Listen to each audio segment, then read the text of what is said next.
క్షింపనేరుకున్నట్లు ఆయన హస్తము కొరచ కాలేదు, విననేరుకున్నట్లు ఆయన చెవులు మందము కాలేదు, కానీ నీ దోషంలో నీకును దేవుడికి. ఇర్మీయా గ్రంథం 5:25 అంటాడు, నీకు మేలు కలుగకుండా ఉండటకు నీ పాపములే. పాపం అంటే ఏంటండి? నేనేం తప్పు చేయట్లేదుగా, మేమేమి వారి కుటుంబాలు పోల్చట్లేదుగా. ఒక మనిషి మీద కోపపడటమే పాపం అంటున్నాడు దేవుడు. ద్రోహి అనడమే పాపి అంటున్నాడు దేవుడు. వ్యర్థుడా అనడమే పాపి అంటున్నాడు. చూపులోనే పాపం ఉందన్నాడు దేవుడు. ధనాన్ని ప్రేమించొద్దు అన్నాడు దేవుడు. ధనం ప్రేమించడం వల్ల దేవుడికి దూరం అయిపోతాడు. ధనవంతుడు దేవుని యొక్క రాజ్యంలో ప్రవేశించడం కష్టం అన్నాడు దేవుడు. ధనాన్ని ప్రేమించకూడదు. ఒక కొరలో 2 కత్తులు ఇమ్మడవు. నువ్వు ఉంటే దేవుడికి దాసుడుగా ఉండు, సిరికన్నా దాసుడుగా ఉండు. హల్లెలూయా.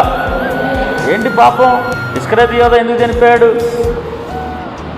ధనాన్ని ప్రేమించి.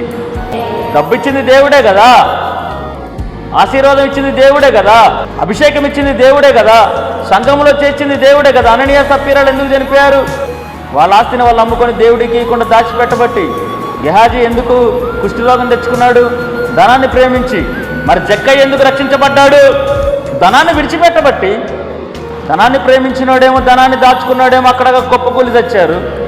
నాకు దేవుడి కన్నా ధనం ముఖ్యం కాదనుకున్న జక్కయ్యేమో నేడు ఇంటికి రక్షణ వచ్చినది, స్తోత్రం కలుగును కాదు.